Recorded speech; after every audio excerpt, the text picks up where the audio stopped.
And we are live on the Red Pill News coming at you from the universe.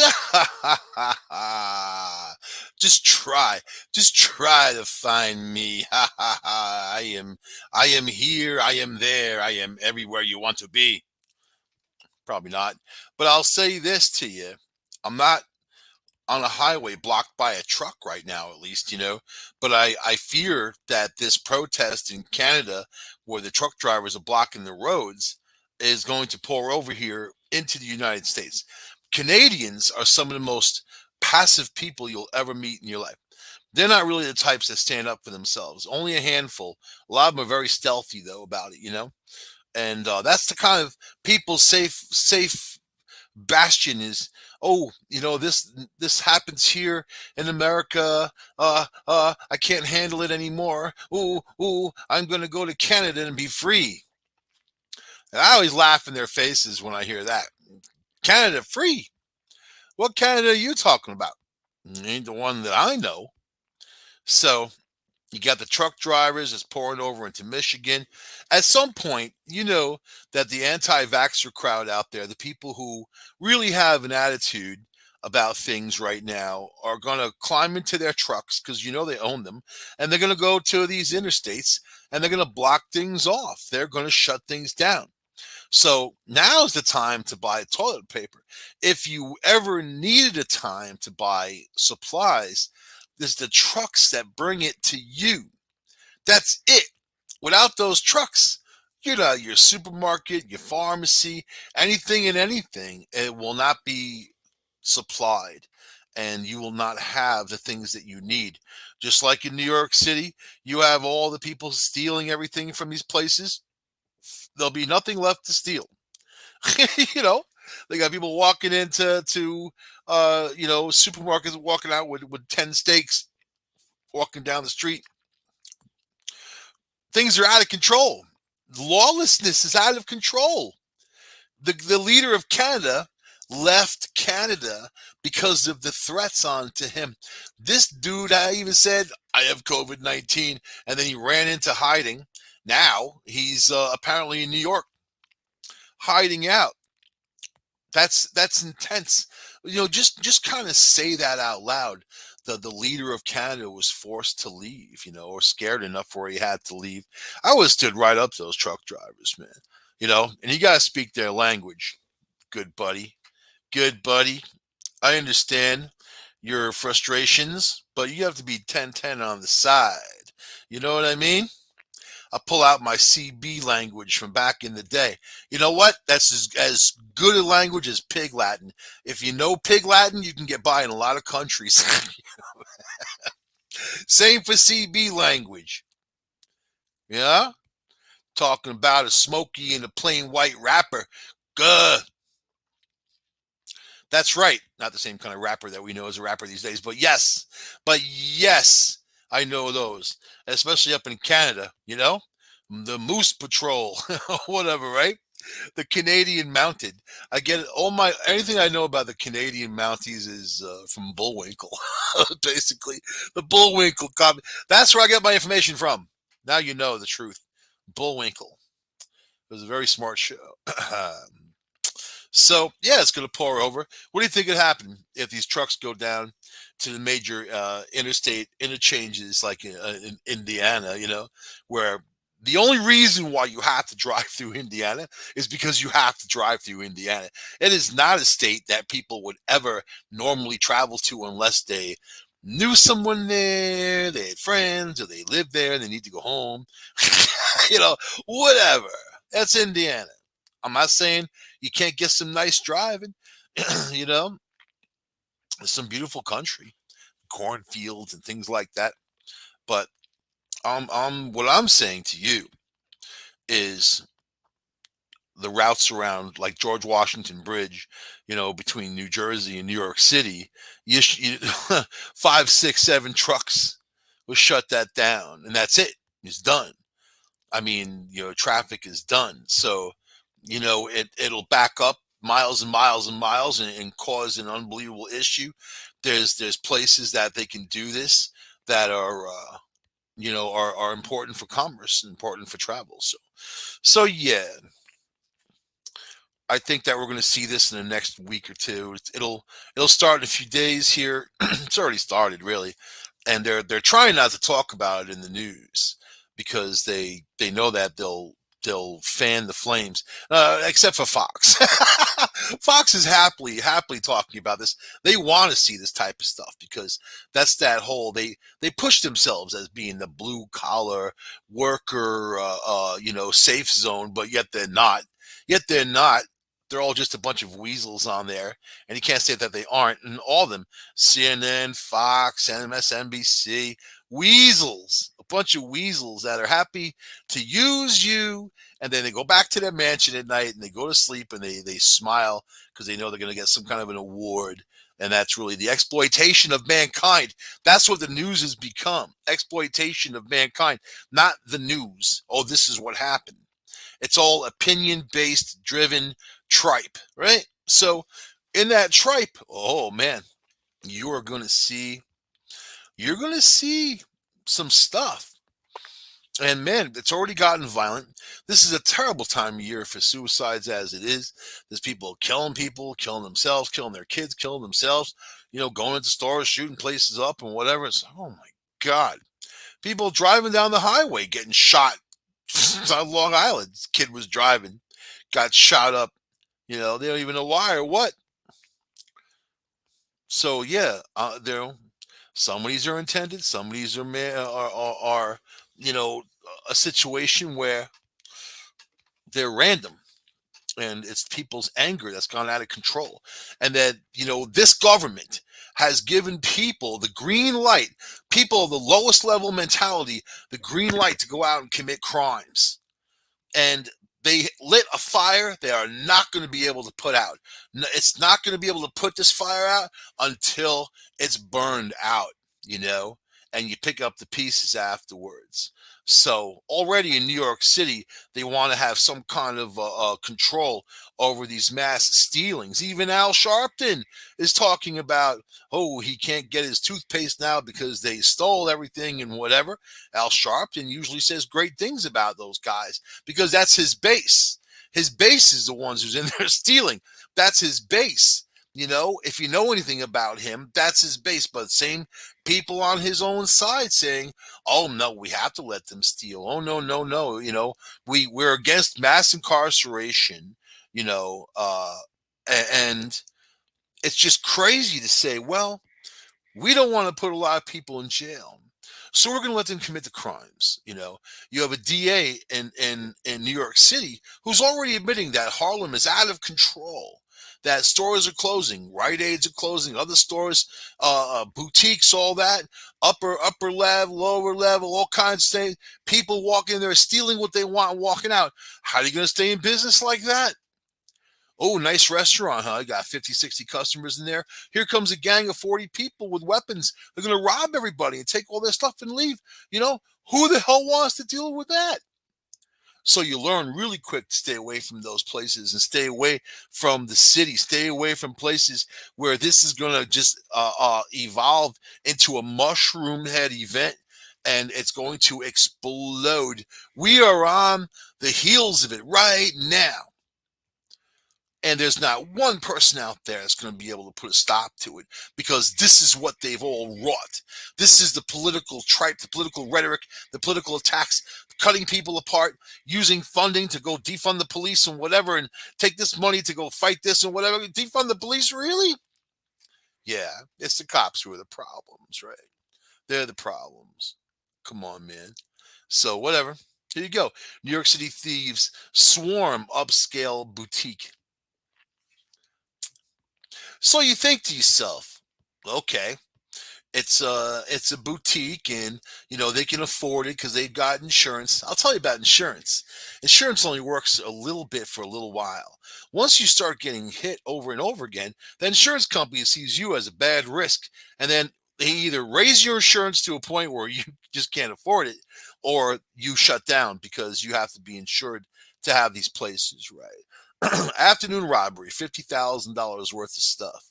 5 robbers, 5 people swarmed a high-end Soho boutique stealing 48,300 worth of luxury goods and injuring a security guard. Injuring a dude with a job or a woman with a job, whoever it was. And what are they going to do? Are they going to stop them? You don't have a weapon. You can't do that. No, you touch these people coming to steal, they'll sue you for assault. That's what happens too. So what, you just stand around? Or what is it? Do you have to have a sophisticated buzzer system with glass that you can't smash so you can allow just one person to come in at a time? Then they're going to say, oh, you're against me and my friends, and, you don't like the way we look, and you're racist. That's what happens. Is it racism? No. That has nothing to do with racism. It has to do with people stealing. It doesn't matter who. Lots of white thieves out there too. Doesn't matter who, you know. But what do they do? What did they do to stop it? Do you arm your security guards with mace? No, we can't do that. A lot of these people who are stealing have guns. They're willing to shoot you to take your stuff.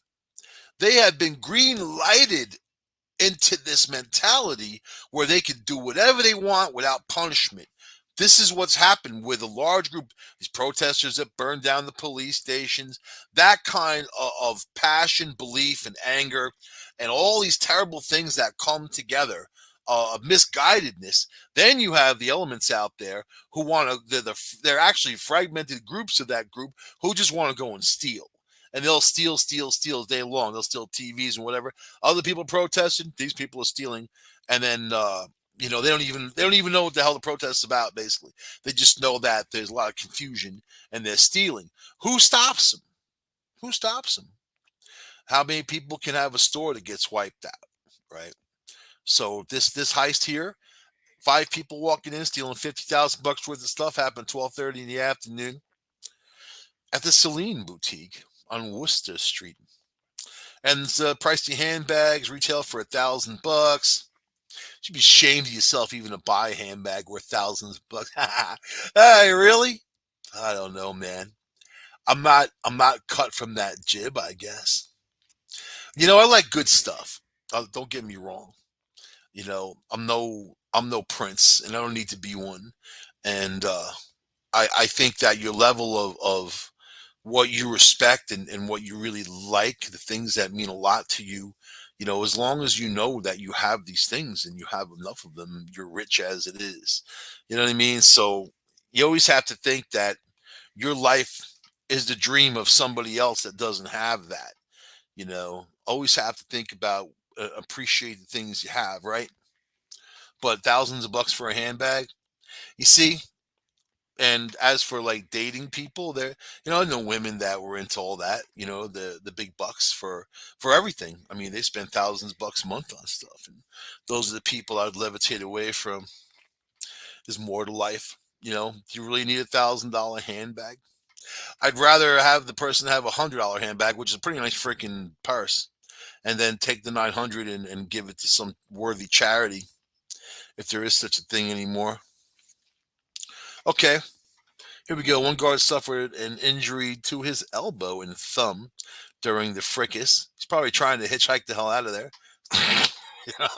Right out of the street, get hit by a taxi cab.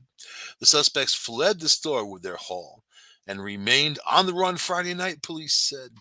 In 2020, thieves robbed the Soho store of $1.5 million worth of goods as looters targeted luxury stores in the neighborhood and the aftermath of the George Floyd police murder. There you go. $1.5 million worth of stuff. Right? It's a lot of dough, man. Maybe I should go down there and get some stuff. You guys want some handbags? Check my handbag collection on eBay next week. Woohoo! Right? The latest incident came as brazen organized looting at luxury stores. You see, you try to pull this in the Midwest, you get your head blown off, man. That's the deal. Like, I see these stories from like the city or San Francisco, Chicago or LA, or I see these stories and I'm like, man, there's places you just can't do this. And those people are freer in those places. These guys live in fear. They live in fear. But what happens? The movie Escape from New York. I love referencing that. I hate referencing movies ever. But Escape from New York, Kurt Russell, man. Lee Van Cleef, I think, one of his last roles. Kurt Russell got to go in. They make New York City as a prison. They put walls around the parts that people can get out. It's an island, and they block off the tunnels and bridges and the whole bit. And they just dump prisoners in there, and they live like animals or whatever. They live in packs of this, that, and the other thing. And the president's plane had gotten shot down, and then up in the city. Then they had to get Kurt Russell because he was the only badass that was around that could go in there and get his stuff. That's the city. That's almost the city now. At some point, they're going to have to do that. Just shut it down. Escape from LA was when California had some major earthquake cataclysm, and then it turned the whole thing into islands, and they made all that a jail. so yeah. Let's see. Smash and grab robberies were especially prevalent in California, where a gang of hammer-wielding thugs terrorized a San Jose jewelry store last month in stealing more than $100,000 worth of merchandise. This is unbelievably serious, and they don't act like it. If you look at the mainstream media, man, they don't want to talk about this stuff.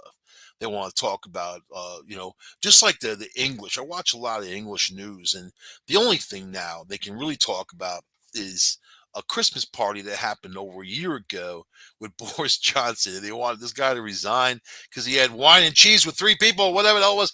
This is the same dumb stuff.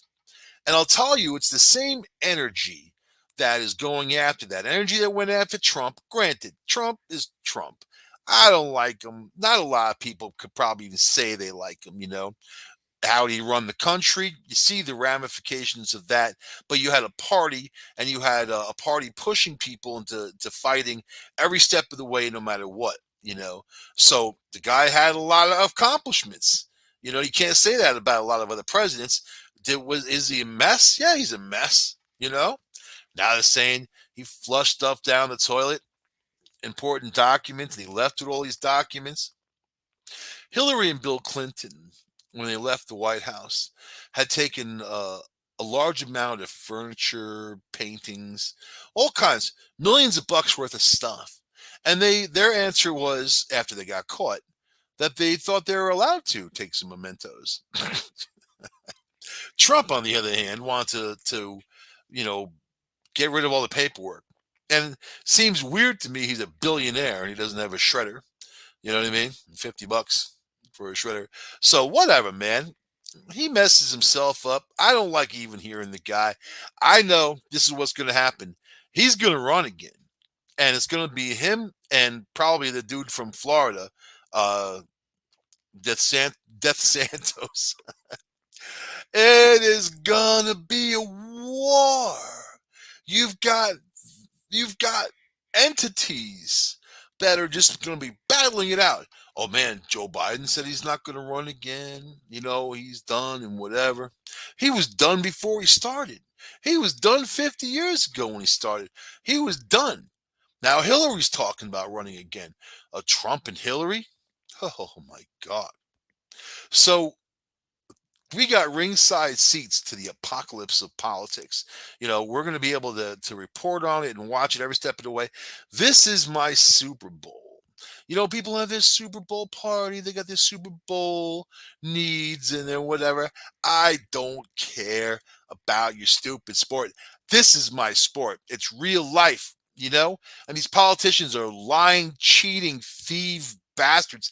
And then what do? They just sit there and attack each other. You don't know who's telling the truth whenever. Oh man, you don't know about anything. Because one side says this, the other side says the other side is lying. The other side, they're saying they're lying. Ugh.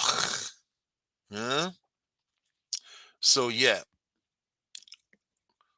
While these jewelry stores getting hit right before, Valentine's Day. Valentine's Day coming up in a few days. Hope you guys are ready, strapped in.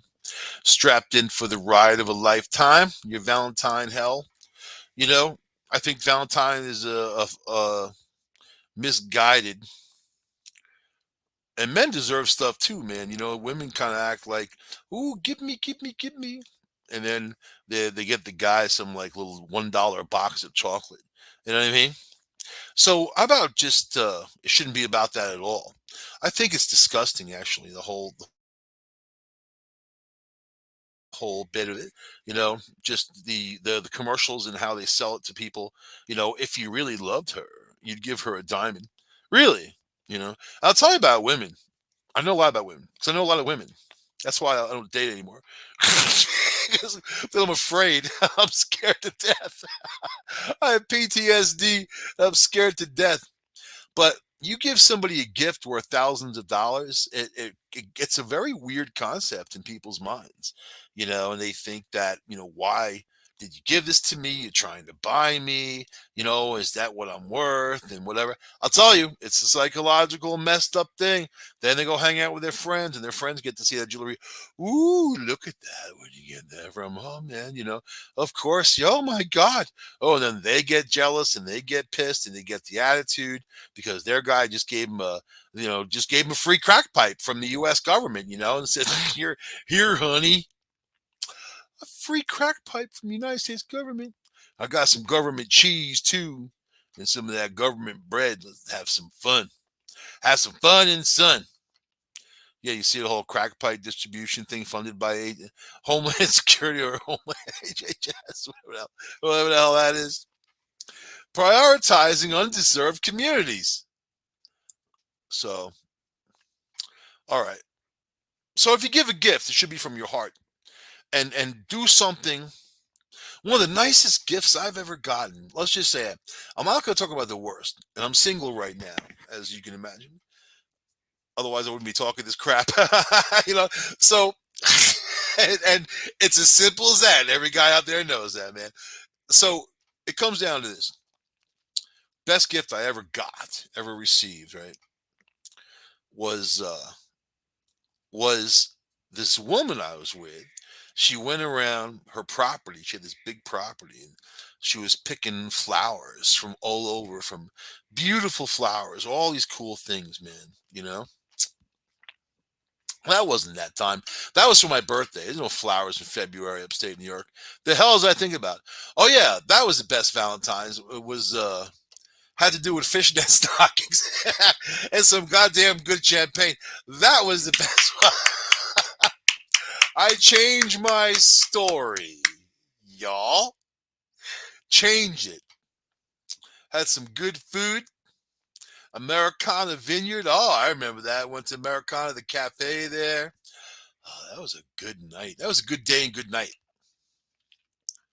So anyway, yeah. So let's get back to free crack pipes from the United States government, because you see this. It's actually called the Hunter Biden program, and the Health and Human Services Department is rolling out a $30 million grant program that will fund the distribution of items like crack pipes for smoking illicit substances. They don't mention anything else but crack pipes. The Washington Free Beacon initially reported on the program, noting that the department would prioritize applicants in undeserved communities as defined under one of President Biden's executive orders. An HHS spokesperson reportedly told Beacon that the grants would fund smoking kits with pipes for users to smoke crystal meth, crack cocaine, and any illicit substances. So, my question is, couldn't that money have been better spent on things that people actually need? I, for one, don't want to encourage people to smoke crack or crystal meth. If you're talking about areas that are high crime areas to begin with, giving them, why don't you just you know what? Give them the crack, give them the crack pipe, give them some guns, give them some ammo, and then that's what these guys want. This is what they always do. This is why you go into those terrible neighborhoods and there's an alcohol store in the corner right next to a gun store, right next to a pawn shop and a check cashing place, because they want to erase people from this planet. That's been the plan all along. Crack, crack pipes. Oh, come on, free crack pipes. There you go. There you go. The grant document referenced Biden's Executive Order 13985, titled Advancing Racial Equity and Support for Undeserved Communities Through the Federal Government. So he thinks that this is going to advance racial equity, giving people free crack pipes. You know, isn't I know a lot of white crackheads too. You know what I mean? And a lot of all kinds of crackheads. If you're in a neighborhood that sells crack, it's all kinds of people, and it's mainly people coming in from other places to buy it. From neighborhoods that don't have that kind of stuff and crime. They go a few miles, they drive through, they get their crack. Oh man, you see the destruction, you see the dismantling of people. If anyone out there knows what I'm talking about, you know that people cannot live and smoke crack. They cannot function and smoke crack. The only thing that they can do is smoke crack and lie and cheat and steal and do whatever they can do, even selling themselves for a few bucks so they can get high again. If this is what the government is putting out as advancing racial equity, oh my God. Oh my God. Talk about complete destruction. You know, advancing racial equity, giving out free crack pipes. So, okay, I'll tell you this. I hung out there in Far Rockaway. I talked about it last week. A lot of experiences I have come from there because this was like the level of humanity that most people don't get to see. And this is the most at-risk suffered people in our society. And then if nobody gets to see or understand what goes on there, nothing will ever get fixed. Right? But yeah, those people will sell crack. And when I say those people, I mean people who live in those neighborhoods to make a few bucks. There were the guys on the block, the ones selling the crack. Two of them were white dudes, and then there was a girl that sold dope, heroin. She was always around, and then other people. I mean, but the crack business that was driven at that time by these Jamaican dudes, and they had different spots. That street was just a spot to them. They had different spots through Queens and Brooklyn, close by, and they controlled those spots with guns, with shootings, with things like that. That's the business. So you go to these streets and you buy the crack. I'll tell you, the ones coming to the streets were the ones who were from a few towns over. They'd come with a nice car, looking healthy, healthy-ish, nice jewelry, good attitude. Within a week or two, they're driving some other type of car, some old crap box, because they sold their car for the money so they can buy crack. They were not wearing nice clothes anymore, or they're starting to sell their jewelry on the third, fourth week. They're looking to sell it just for a few, what they were calling jigs of crack. These little vials of crack. These guys would sell whatever. And you'd see them dismantled. You say to yourself, this is evil. If you've ever seen evil and looked right in his face, that's evil. There's this girl, Crystal, right? Walking around, all pregnant. Local prostitute, crackhead, and she had gotten pregnant and showing big belly, right? And one night I was hanging out with this dude, Godfrey. These were the good guys on the block. These were, the ones everybody called his wife Mom, and her, it was real. I wrote poems because of that place, and it's very interesting, that level, and yet the world out there doesn't understand why there's problems. These politicians, whenever I hear them talk, I have real, true experiences in a place that I saw people get dismantled because of things like that. And I lived in another neighborhood. I got to drive out of there. I got to do something that people lived there didn't get to do.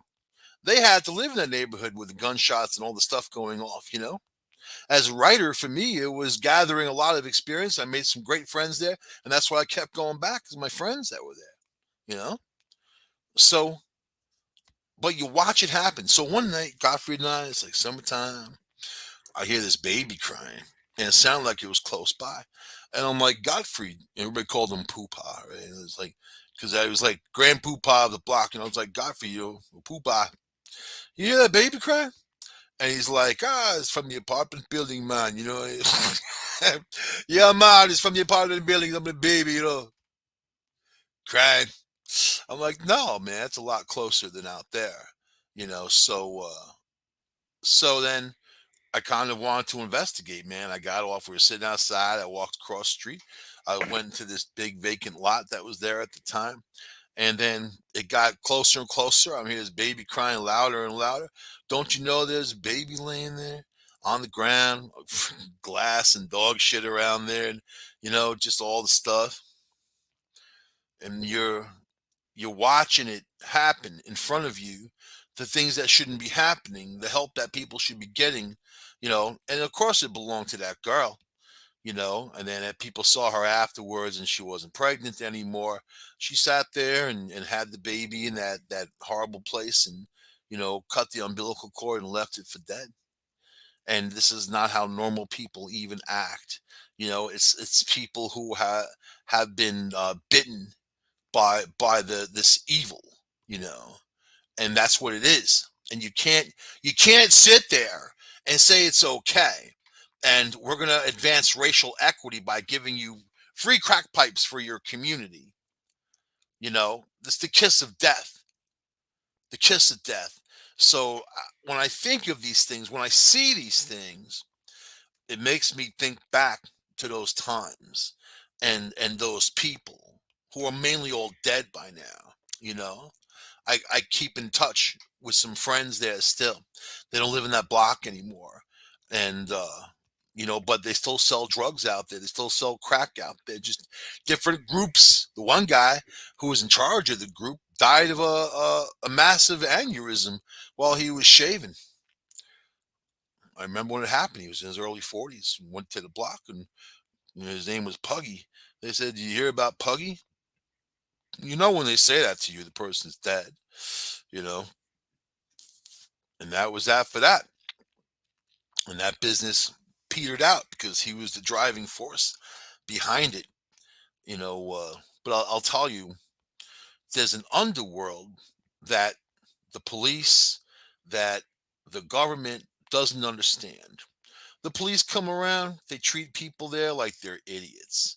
The way they talk to them, the way they act, they don't act like people are equals. When you deal with them, you get this real hardcore sense of smuggery. They're so smug, and they elevate themselves. So one night,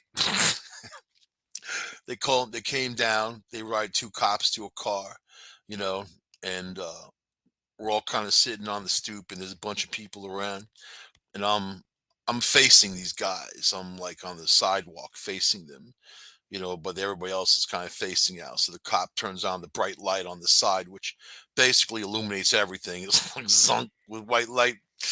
So then I start hearing the cop say, "Hey," like, and I'm not turning around. Look at these guys. They're like, "Hey, you." So I'm still looking at these dudes, and then they're starting to laugh, and then the cop's like, "Hey, you, white guy." And I still didn't turn around. At that point, man, I was like starting to laugh, you know. And then the guy shut the light off and he drove away. He didn't get to have the conversation with, "Hey, you white guy." So the cops have no respect for the people that live in those neighborhoods. And it's a two-way street. But most of those people who live in those neighborhoods are just regular old people trying to live. Yeah, you have a large amount of criminals running around because they don't do anything with them. They lock them up and they put them back out again. If they commit a crime in those neighborhoods, they don't get a lot of time. They just go in, they go out. There was guys with gun charges and all that going in and going out. And you're saying, why is that so? Sure, if you want to destroy the community, certainly, soak it with a bunch of criminals. In any other community, these people would be getting locked up for a long time doing committing crimes. So get your free crack pipes so you can push racial equity, right? The order defines equity as the consistent and systematic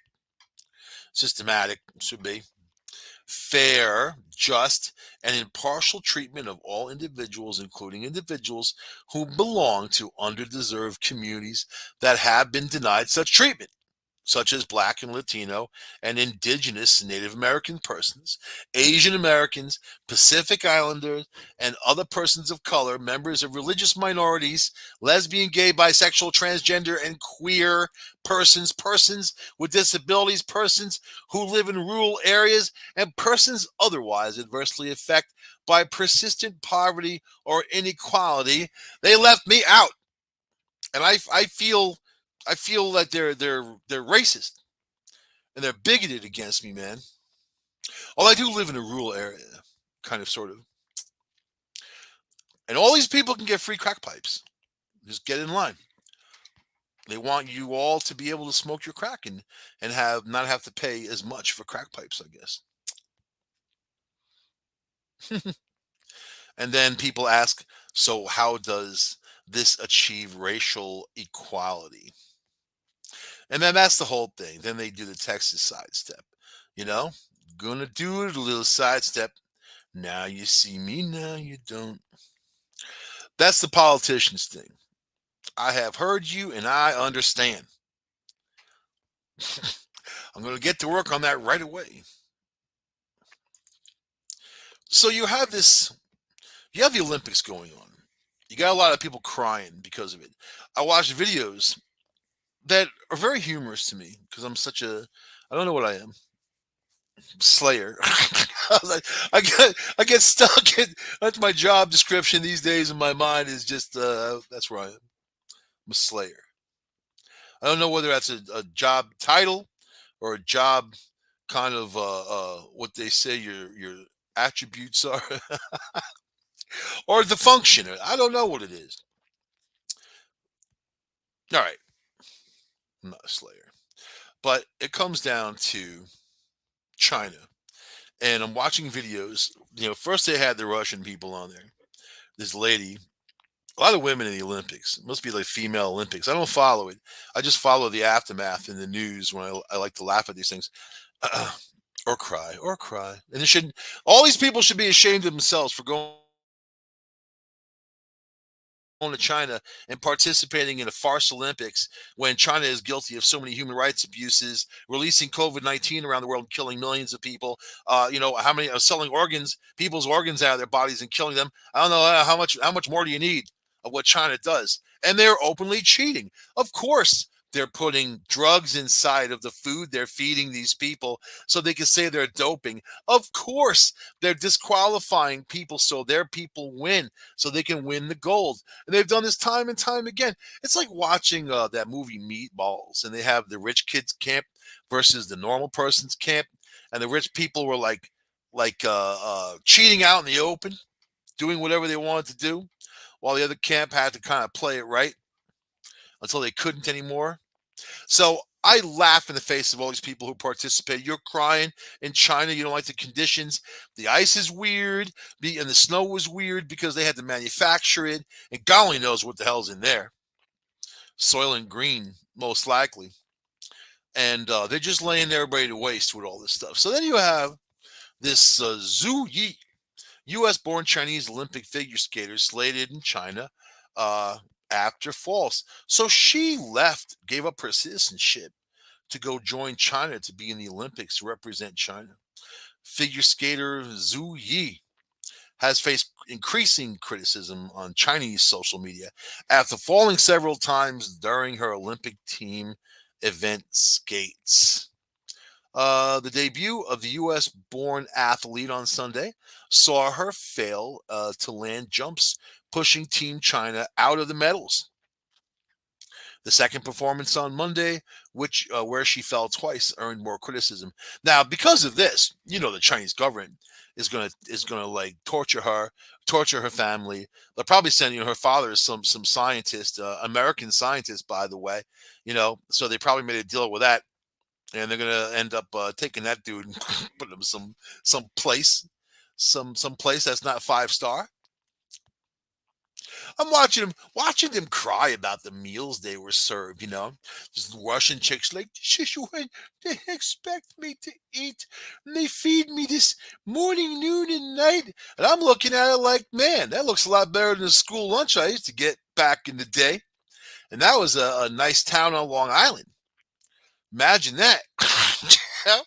And Friday was pizza day. You get a chunk of government cheese in that pizza. Oh man, get some chocolate chip cookies too. 25 cents a pack. They had some stuff there. And this looked better than that.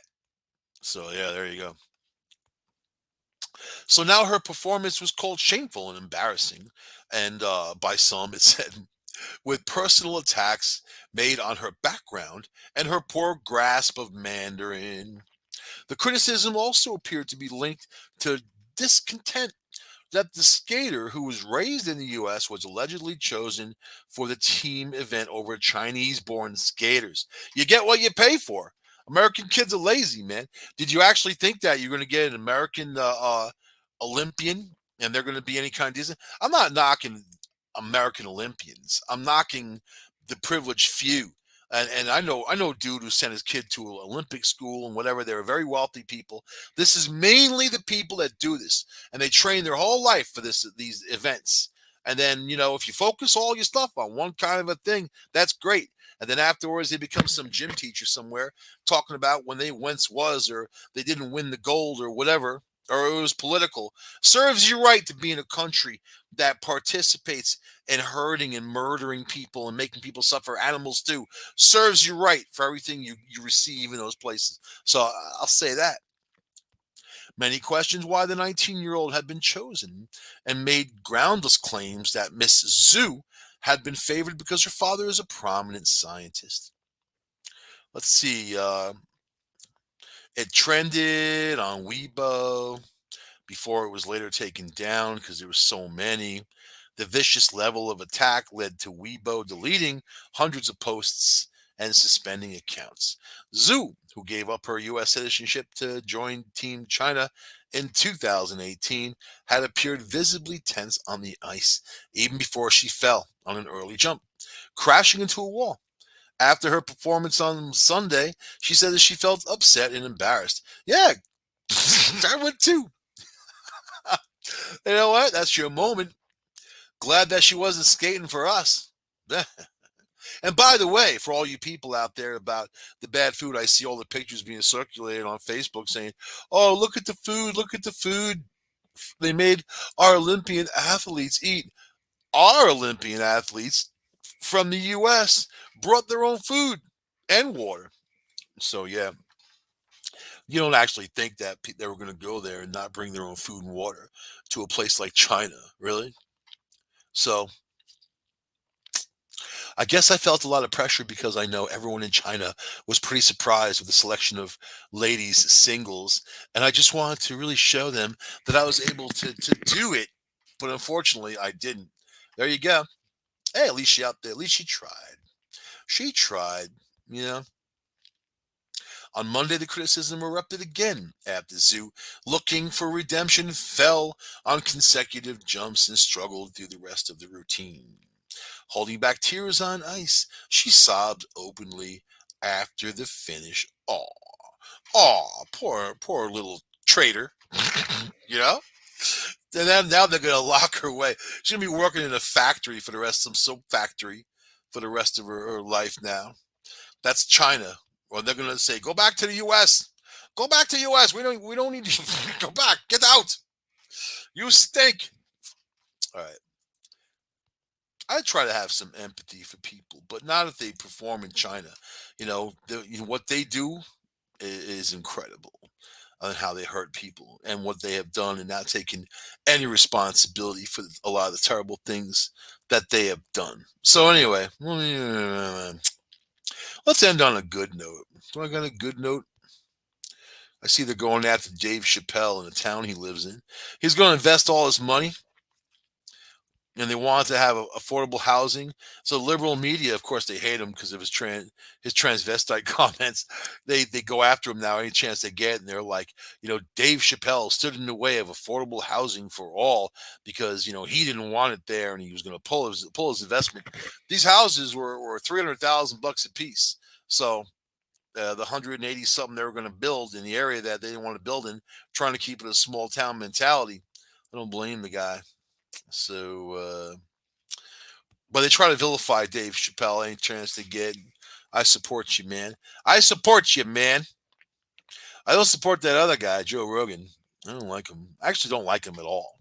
There's nothing likable about the guy. He's not something that I would even spend a minute listening to. So anyway, one more. All right. We got a couple minutes. Paulina Porkovia. You know I love talking about her.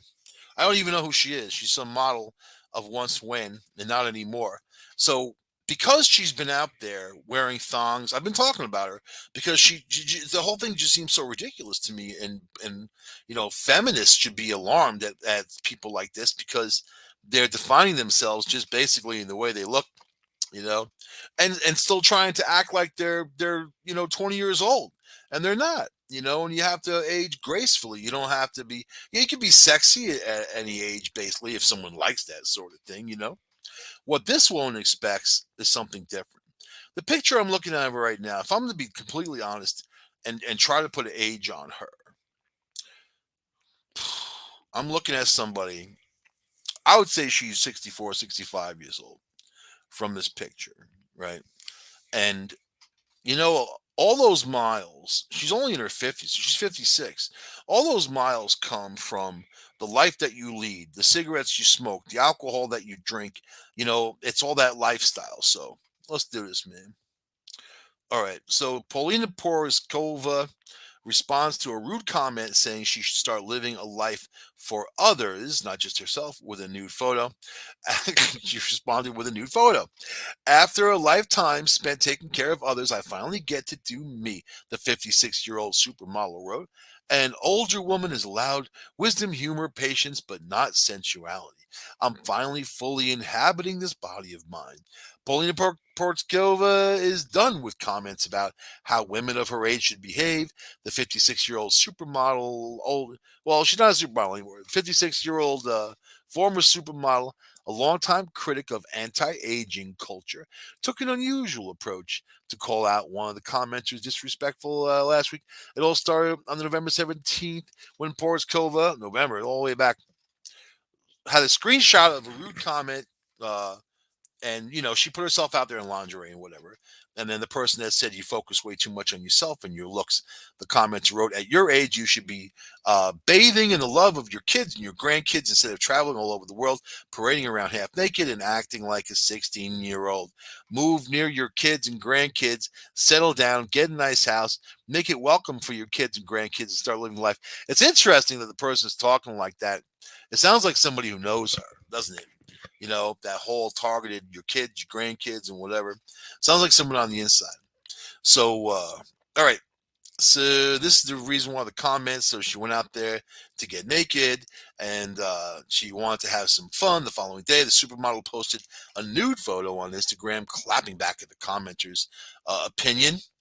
Yesterday's comment, the mother of two wrote, it's important insofar as to highlight the still common belief that women are all essentially chattel, that once we have stopped breeding, we should retire to provide. That's not it at all. I'm 56, living my best life after a lifetime spent taking care of others, and that's not it either. People said that you didn't. Finally, I get to do me. The ones who always say that are always about themselves, aren't they? Finally, I get to do me. Sure, I can knit and bake and bask in the warm glow of my family on the rare occasion they need me. but I can bask in the glow of a tropical sun and lover's arms. And here's a fabulous light. All right. So she puts this picture of herself, which is highly produced. Like the picture I just saw of her face is nothing like this. This picture was photoshopped. It was done by a professional photographer with professional lighting, done with a screen behind her. And here she is naked. Yeah, she looks great. She looks fine. She's 56 years old. She has a good body. Does she look like she's 19? No.